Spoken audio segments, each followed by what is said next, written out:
Would say if I could have anything I wanted, it would be having an array of resources that I could be able to service every child with no problem and have like the best for them.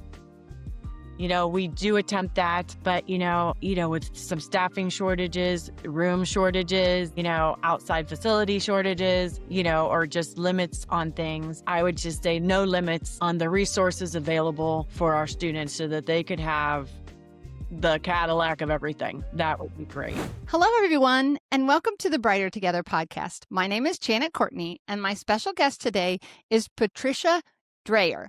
Patricia is the Executive Director of Special Education at Warren City School District in Warren, Ohio. Patricia, thank you for being on the show today. Oh, thank you for having me, Janet. I was very excited. Awesome. So tell us a little bit about your journey to this position in education and a little bit about Warren City School District. Okay. So my journey, I started being out with being a school psychologist for Niles City Schools for 12 years. And then I went to our Educational Service Center in Trumbull County and was a supervisor for students with emotional disturbance for several years. Then I went to our state support team, where I worked with the state of Ohio and helped districts with monitoring and things like that. And during that process, got an opportunity to work with Warren City Schools, and then an opening for the director came, and I got that opportunity. And this is my 4th year now at Warren City Schools as the executive director of special ed. Congratulations. So you've been in education for 20 plus years at least, right? Yep, a little bit. Yeah, like almost 30, getting there. Almost 30. Yeah. I got 32 next month. I'm like, oh, how did that happen? I don't know. It's okay. We look great. We look great. Yeah. And we look great. Yeah, absolutely. Okay. So tell us a little bit. I love that. We've got to build ourselves up. We absolutely have to. It's a hard job, and we're doing it. So tell me a little bit about, well, that was really wild off topic, wasn't it? That's one of the things I love. I can be goofy sometimes, and it's still okay, That's good. It's a good thing to have in education. Right? You have to laugh sometimes. Warren City School District, you told me it's over on the east side of Ohio. So tell me a little bit about Warren and your community. So it is a mid-size urban. It is the largest district that we have in Trumbull County. We have about around 4,600 students. With the special ed, we have about 1,000 of the students on IEPs. Now, those also include our preschool and out-of-district students. So we have 4 K-8 buildings and preschool included in those buildings, and then 1 high school. And then we, obviously also service some students that are out of district. Like we have, a classroom at JJC. We have a classroom in our Children's Services County unit as well. So we service some of those students as well because those entities are located in our district. What is JJC? The juvenile justice. So students that are, of course, ready for a little bit of time. So. Yeah, unfortunately, it happens. Yeah. They still need to learn. They still need an education. Absolutely. Yeah, for sure. Those poor kids have not been handed an easy life ever. No, they usually all come with a story. Yeah. Yeah. And it's never a happy one, unfortunately. But sometimes we get some happy endings. So yeah, I'm not saying you don't get happy endings. I just feel terrible for those kids because they were not handed a silver spoon when they were born, and it is a hard job to educate them.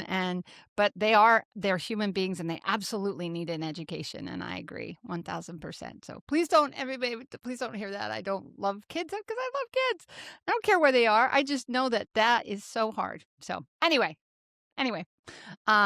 So what would you say is your biggest challenge right now in education? So right now, I would say one of our biggest challenges is the amount of students that that are starting to come in, from preschool up, that are having more intense disabilities. And every year we seem to increase in the amount of extreme extreme needs with our students, and then finding those um, opportunities on how to educate them when we have less and less resources, because everybody is in that same boat and we're all competing for those same resources. Yeah. So I think that's becoming one of our biggest challenges. And I don't think it's just mine. It's, within our county, we have that. I'm pretty sure within our state. And then when I had been out of state and I had met a couple educators, they had also said that they were seeing some of the same concerns that we're seeing here in Ohio. So, Remember when 13% utilization, and utilization is how many, for those of you that don't know, utilization is that number is how many of the total population need or have an IEP or a special uh, need beyond the general population. And 13% was high. And now we're seeing numbers in the 20s and 25%. yeah, our total is 18.86% right now. So, and certain categories like autism are increasing yearly with us. That seems to be one of our biggest increases in disability category. Yeah.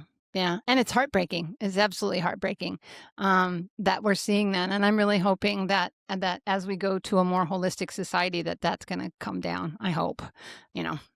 I don't think there's a magic cure out there. I don't think there's a magic wand that's going to make it go away. But I do think that maybe if we get something, I don't know. I'm hopeful. I'm prayerful. Just for those kids and for their families, it's an awful thing to have to deal with.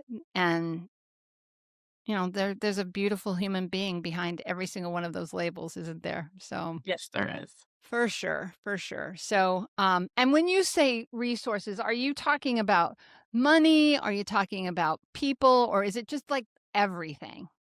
Um, Encompassing everything. Funding has been a little more challenging, and therefore, sometimes, having outside resources because you're having limited funds, or people from the outside that have limited funds to be able to provide some of those resources. And then staffing is also, becoming more and more challenging, finding, teachers that want to go in that field and then work with that population. So we have some really great ones that come out, but it's not like it was even 10 years ago. 20 years ago was like the golden standard, every year it's getting harder and harder to fill those positions. Yeah, you have a open position and you don't even get one applicant. It's really disheartening. When before you'd have 20 applicants, right? Right, right. It So was to be competitive. yeah, it was competitive, yeah, and now it's like, can we find somebody? Can we find I know there's a lot of schools are doing some amazing programs to educate, people into parapro positions and educate paraprofessionals into teachers and sped teachers and helping them to go along. I know there's a lot of that going on in Michigan. I've talked to a couple of schools up there that they have a really nice program to help the staff that they have. Do you want to become a teacher? Let's get you there. Let's help get you there. Let's help pay to get you there. And it's, yeah, they're trying to grow their own, right? Yeah, that's what we have that program here. So we have some student or some staff that are educational assistants. And so going to school wanting to be an educator. So working with them to try to get them so that they can, get that degree and then become a teacher. And then they have that experience because they've been working as an educational assistant along the way. Awesome. Yeah, I'm glad to hear that's there as well. It's not going to fix the problem, but it is a way to make it a little bit better, right? Yeah, at least gives us a few. And then it's nice because like we've worked with them and so they understand our population and they understand kind of our systems and things like that. So it's an easy transition for them, from that position into a teaching position. Yeah. Yeah. So what are some of your biggest wins? So, just different students, I think what's nice is I have an excellent staff that really care about students in every one of my buildings. So what we really do is we try to look at the students that we have that are coming that have these unique situations and like, what can we do? How can we do this? Let's get out of the box. So we really try to, I think it's nice because we really look at the student, see what we have, and try to make a program that's going to work with them individually. So for example, we have a little girl that just came to us.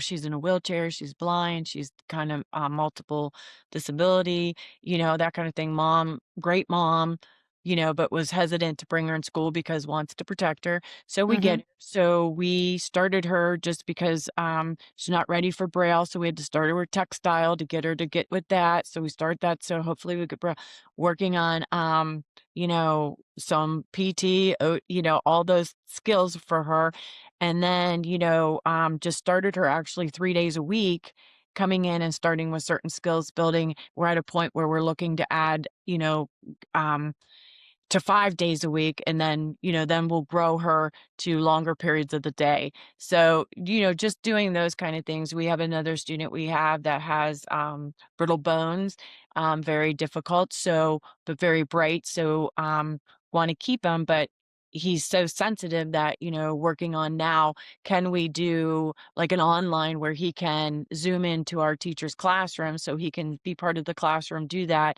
but not get bumped and get injured? So, it's all the way to that to, just all the continuum of services as well that we have in our district.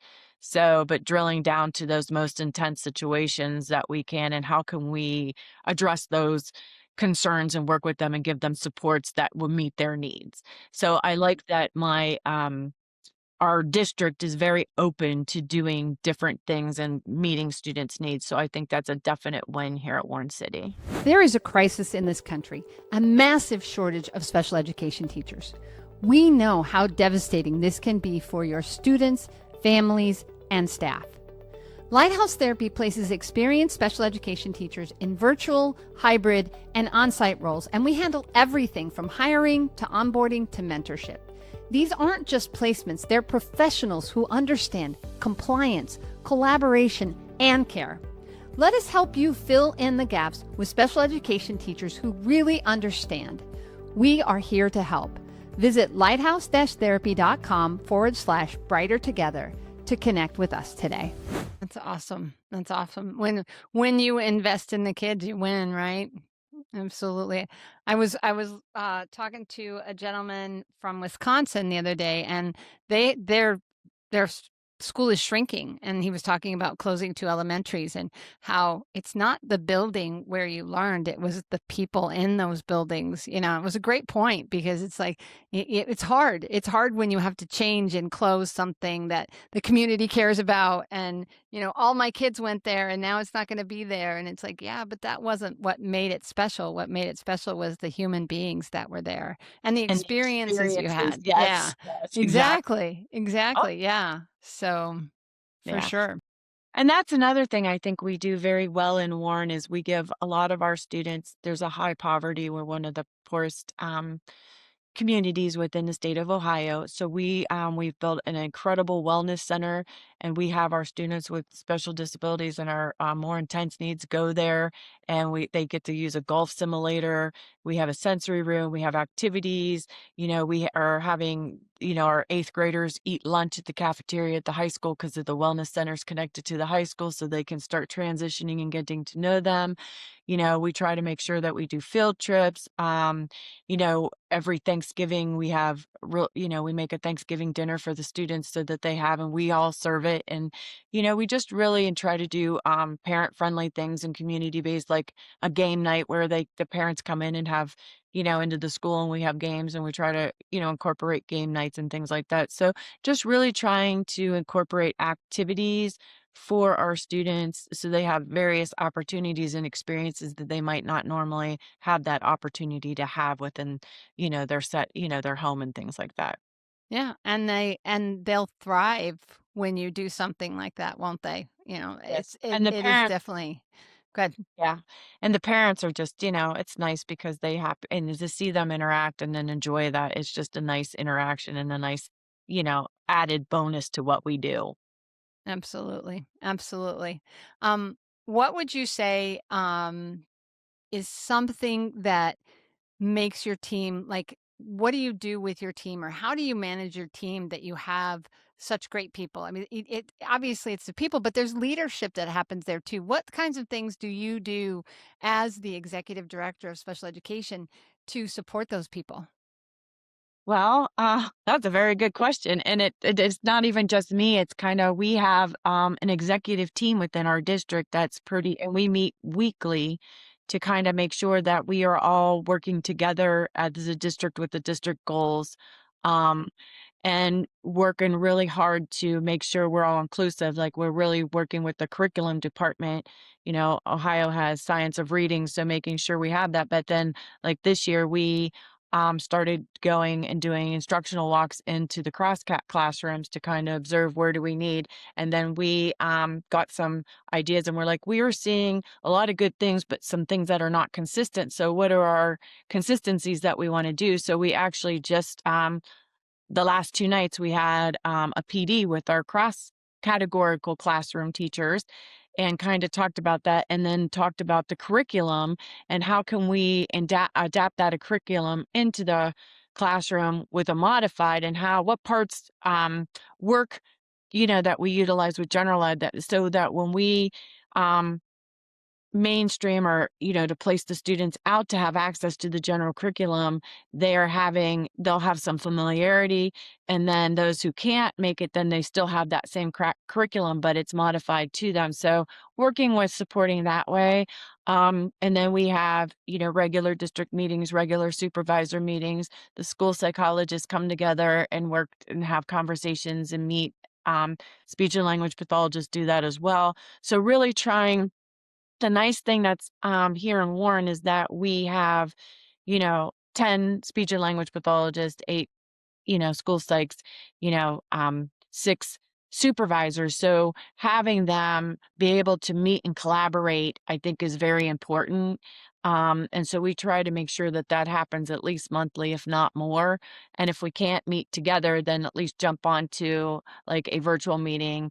And then within the buildings, we have team meetings, teacher team meetings to look at students' data and goals. And again, share the district goals down to the building and the building to and then kind of reinforcing those so that we're all kind of on the same trajectory of where we want to go and how we're going to do it. And we're all consistent, which I think is makes things easier when the expectations are clear and all on the same page because when everybody's doing something different, then that's when you don't see the progress. But I think being, that there's some strong leadership here in our district, just not in my office, but Right. and the goals are very clear. I think that makes it a lot easier, makes it stronger. And then just, finding people and trying to find people to hire people that have a heart for those students that, really want to, work with, students that come from some strong disadvantage and have things. And we have a lot of people that just, really care about kids. Right, right, yeah, and those people stay. Those Yes, people, they when you do. get them, they stay. They do. You take care of them as long as they feel it's funny because I was reading an article the other day, and money is not the primary focus for special educators, and keeping them engaged is not about the money, the salary is not their number one concern, and it's interesting because it's like the same thing with speech therapists. One of the things as the company that I have that I run, I'm a speech language pathologist, and knowing that work life balance and feeling like they're valued come Yep. even before salary most of the time. Now, not everybody's that way, but that balance that you have to have. And when you take care of them and they know that they're valued, they stay. They Right. stay. Yep. Yeah. They have to feel that there's a purpose and they're making a difference. Yeah. So I And the think making a that, difference makes a difference too. yes, it It does. really, Yes, that it does. sounds cliche, but it's so true. If I feel like I'm spinning my wheels and not getting anywhere because I've got 10 kids in a group for 20 minutes, oh my gosh, that's 2 minutes a kid. You're never going to make progress, right? So Yeah. you have to feel like you're making some progress with the kids. Right, and, throughout the year in all my buildings at different times, different staff, they're engaging with the student and either the student has made some kind of progress or completed a skill and did a task that they've never been able to do, or smiled, and we're like, that's what we do it for. That's what this Mm-hmm. is all about. So, Yeah. you know, Seeing that light bulb moment is you cannot put a dollar amount on that ever. Yeah. And some of the as smiles. yeah. Mm-hmm. Yeah, yeah, and know that they're valued and know that somebody cares about them and doesn't just see them as an autistic child or as a disabled child. That's not the label is not the human being behind it. It's the human being that's there, and we're trying to help them deal with the autism and the disability. So it's a totally different mindset than I think what people out in the public, not everybody, but there are definitely people in the general population that just don't understand it. They don't understand it. And when they get it, when you get what we do and why we do what we do, there's nothing like it. Yep. I For agree. sure. I For agree. sure. If you could, Patricia, if you could miraculously solve one problem in your world that in your sphere of education can't be money. We all know we all need more money. You hear that, government? There's not enough money in education.